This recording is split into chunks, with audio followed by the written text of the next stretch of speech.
Hello everyone, welcome to our channel Gyan Ganga.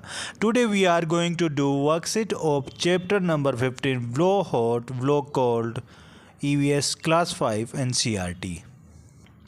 इस video में सबसे पहले हम करेंगे इस चैप्टर की समरी, उसके बाद में करेंगे क्वेश्चंस एंड आंसर्स, कुछ एक्स्ट्रा क्वेश्चंस एंड आंसर्स जो कि अपनी बुक से रिलेटेड और इस चैप्टर पे बेस होंगे, जो आपके एग्ज़ाम के लिए बहुत ही इम्पोर्टेंट होंगे। पूरे चैप्टर की समरी हम समझेंगे पॉइंट्स के थ्रू। चलिए, first point, we blow air from our mouth to warm our cold hands in winters, our breath is warm. देखिए, इस चीज़ को समझिए, जो हम ब्लो करते हैं एयर, वो डिपेंड करती है वो हमें कोल्ड फील होगी या वार्म बाहर के एक्सटर्नल टेम्परेचर पे। जब हम विंटर के अंदर हमारे हाथों पे जब हम ब्लो करते हैं तो वो हमें गर्म महसूस होती है, क्योंकि बाहर का जो टेम्परेचर है हमारे बॉडी टेम्परेचर के टेम्परेचर से कम रहता है। और वो ही आप जैसे कोई गर्म चीज़ के ऊपर ब्लो करेंगे, जैसे आप हॉट पोटैटो का इसके अंदर एग्जांपल दिया गया है, और या कोई चाय जिस पे आप पीने से पहले अगर गर्म चाय है उसके ऊपर ब्लो करके पीते हैं, वो करते किस लिए हैं? उसको ठंडा करने के लिए। तो ठंडा जब चाय ठंडी जब होगी, जब आपका जो बॉडी टेम्परेचर है वो चाय के टेम्परेचर से कम होगा, तो जो एयर हम ब्लो करेंगे वो कैसी फील होगी? वो कोल्ड फील होगी, जिससे क्या है, चाय ठंडी हो जाएगी। तो आपको ये कंसेप्ट पहला समझ में आया होगा कि जो एयर हम ब्लो करते हैं वो कोल्ड होगी या वार्म, वो डिपेंड करेगा एक्सटर्नल टेम्परेचर पे। Next point, we blow on a burning fire to keep it burning so as to increase the supply of air, hence increase the supply of oxygen which is essential for burning। देखिए, इस point को भी समझिए, हमें किसी भी चीज़ को, कोई भी चीज़ को जलने के लिए किस चीज़ की ज़रूरत होती है? ऑक्सीजन की। अगर कोई चीज़ बर्न कर रही है, उसके ऊपर हम ब्लो करते हैं तो वो और भी तेज़ी से ज़्यादा बर्न होने लग जाती है, क्योंकि उससे क्या है, हम ऑक्सीजन की सप्लाई करते हैं। Next point, we often blow on hot potatoes to cool them as the potatoes are hotter than our breath। तो ये मैं पॉइंट ऊपर भी एक्सप्लेन कर चुका हूँ, और इस पॉइंट को हम समझने के लिए चलिए देखते हैं एक ये छोटा सा वीडियो। से ठंडी हवा आती है और हाँ करने से गर्म हवा आती है। तो ऐसा क्यों होता है? जब हम हाँ करते हैं तो हमारा मुंह वाइड ओपन रहता है और हवा की स्पीड भी स्लो रहती है, तो हमारा जो नेचुरल लंग्स की एयर है वो हमें गर्म फील होती है। पर जब हम हू करते हैं तो हवा की स्पीड फास्ट होती है, तो वो अपने आसपास की हवा भी साथ में लेकर चलती है, तो हमें ठंडा फील होता है। Next point, when you blow on a cold mirror in winters, you see drops of water on the mirror. This is because the water vapors in our breath change to water drops after touching the cold mirror। देखिए, ये जो concept है condensation का, सबसे पहले आपको समझना होगा कंडेंसेशन क्या होता है। Condensation means when A gas changes directly into liquid. कोई गैसेस फॉर्म में चीज़ होती है, वो डायरेक्टली जब लिक्विड फॉर्म में आ जाती है, उसको क्या कहते हैं? कंडेंसेशन। तो ये जो पॉइंट है ये उसी कंसेप्ट के ऊपर है। जब हम एयर ब्लो करते हैं कोल्ड मिरर के ऊपर विंटर के अंदर, तो जो एयर हम ब्लो करते हैं उसके अंदर मॉइस्चर रहता है, वो जैसे ही मिरर के से टकराती हैं तो जो हमारे जो ब्रीथ के अंदर जो वाटर वेपर होती हैं वो किस में कन्वर्ट हो जाती हैं? वाटर ड्रॉप्स में कन्वर्ट हो जाती हैं। ये कंसेप्ट था। Next point,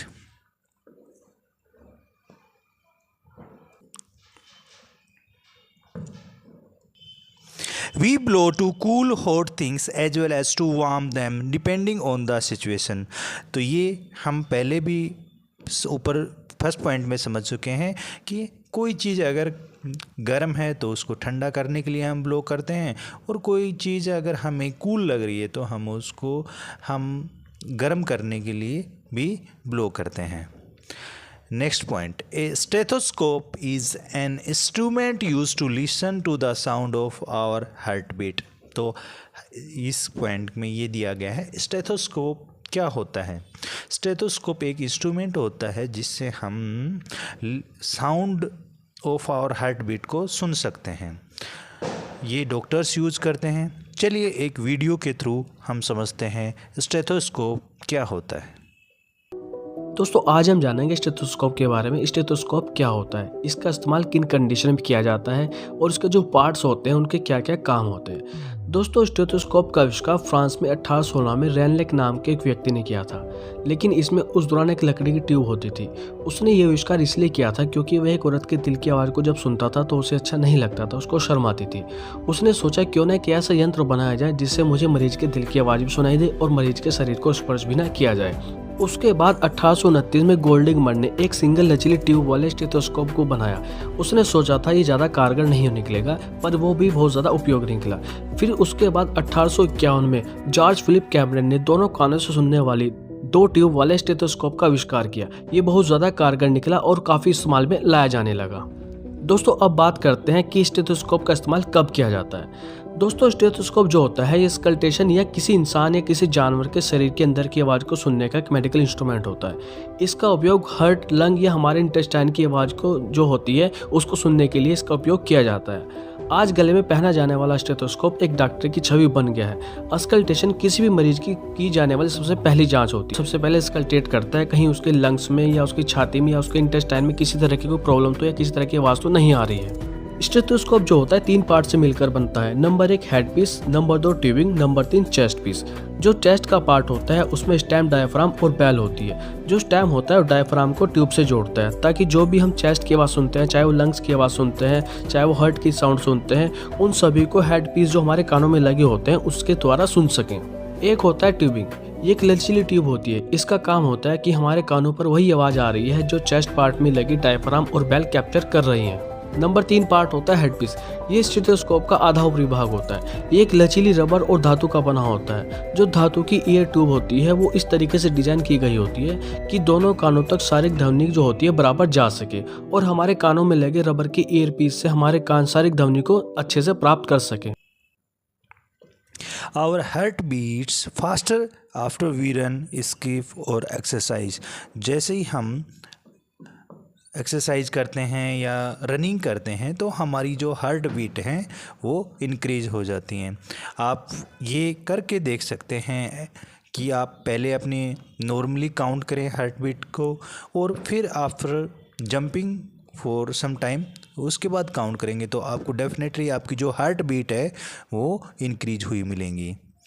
hot air is light and rise up.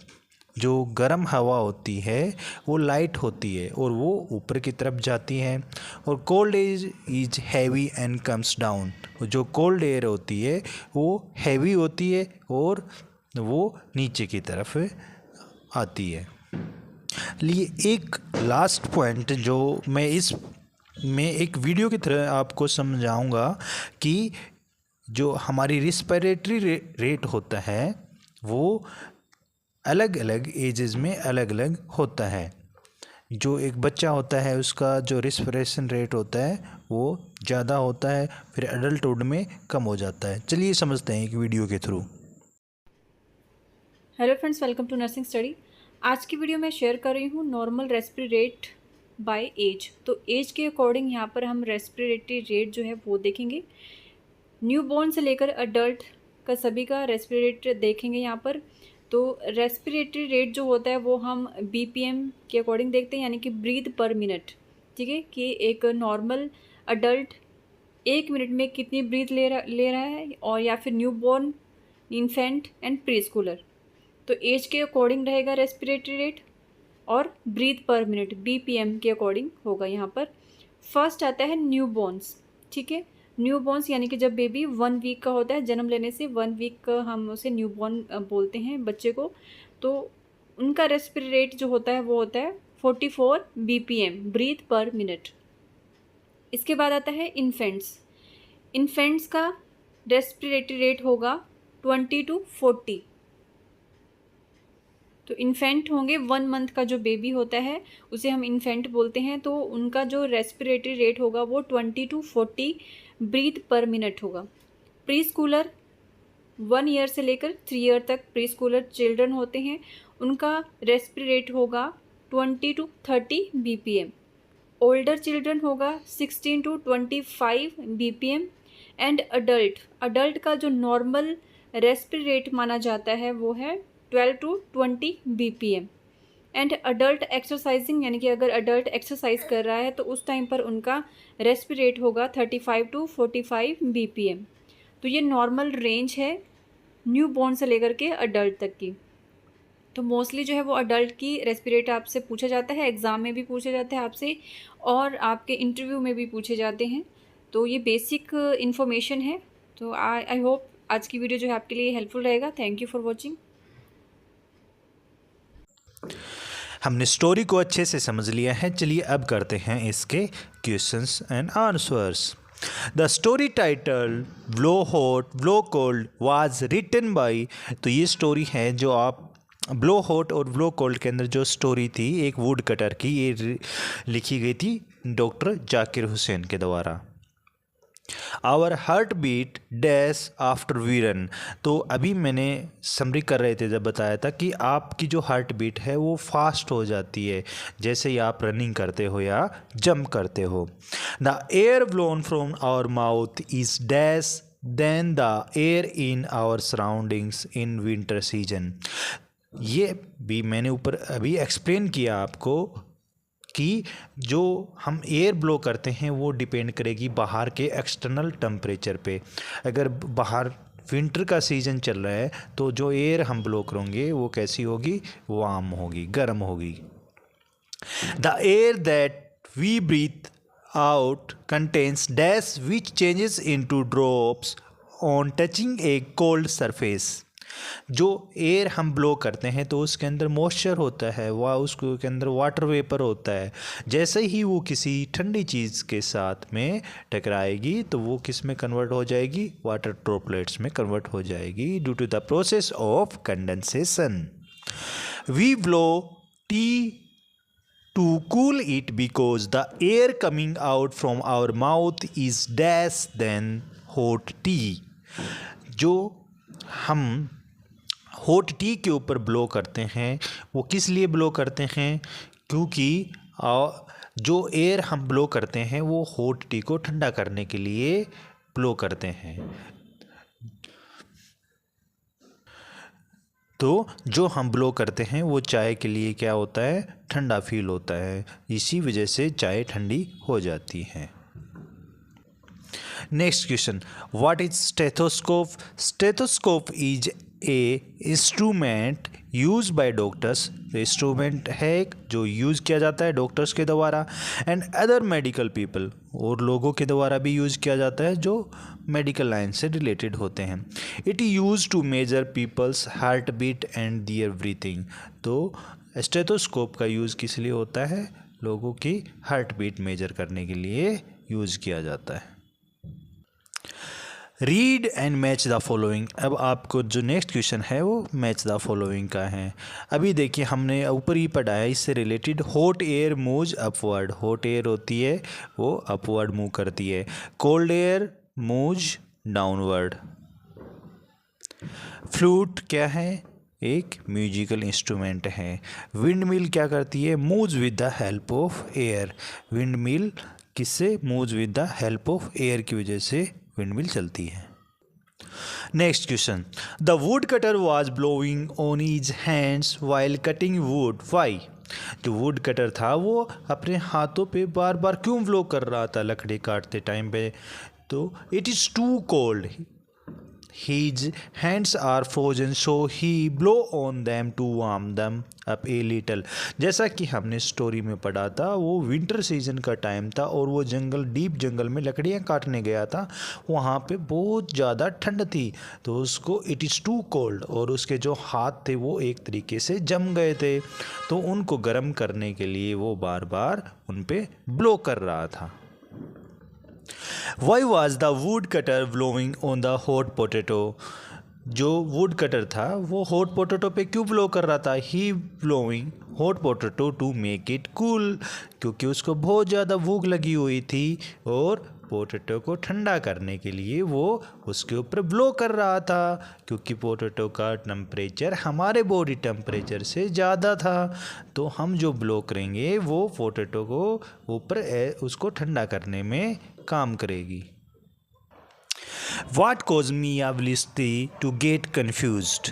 Miyawlisti get confused because he had seen woodcutter is using its blow for both the purpose hot as well as cool. जो मियावलिस्ती थे वो confuse क्यों हो गए थे?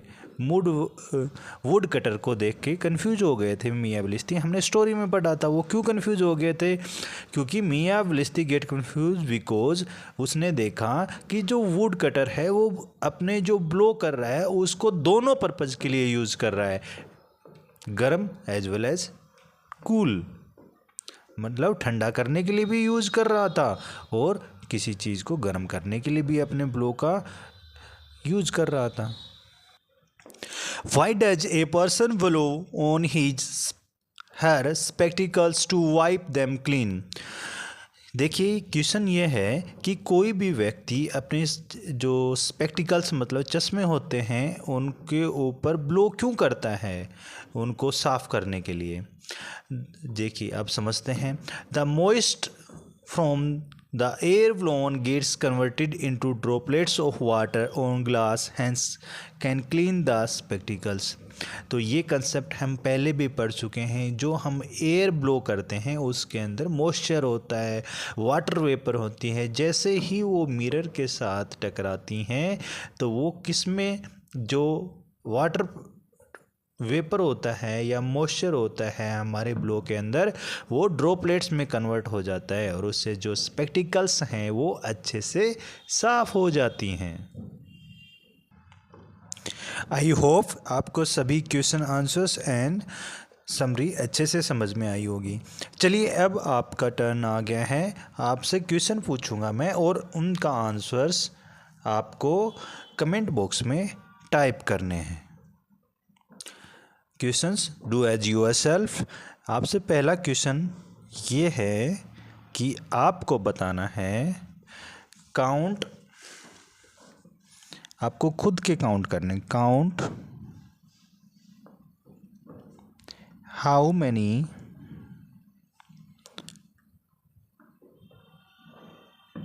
Times in 1 minute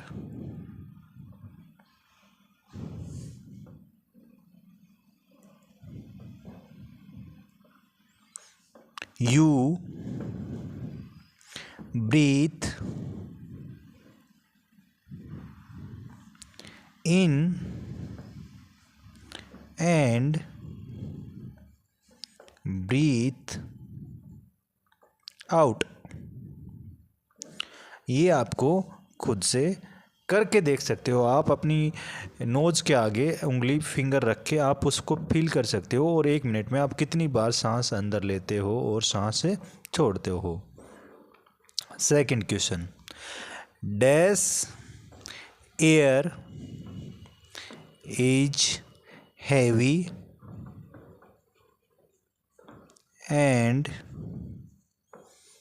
comes down. इन दोनों question का आंसर आपको कमेंट बॉक्स में रिप्लाई करना है। एंड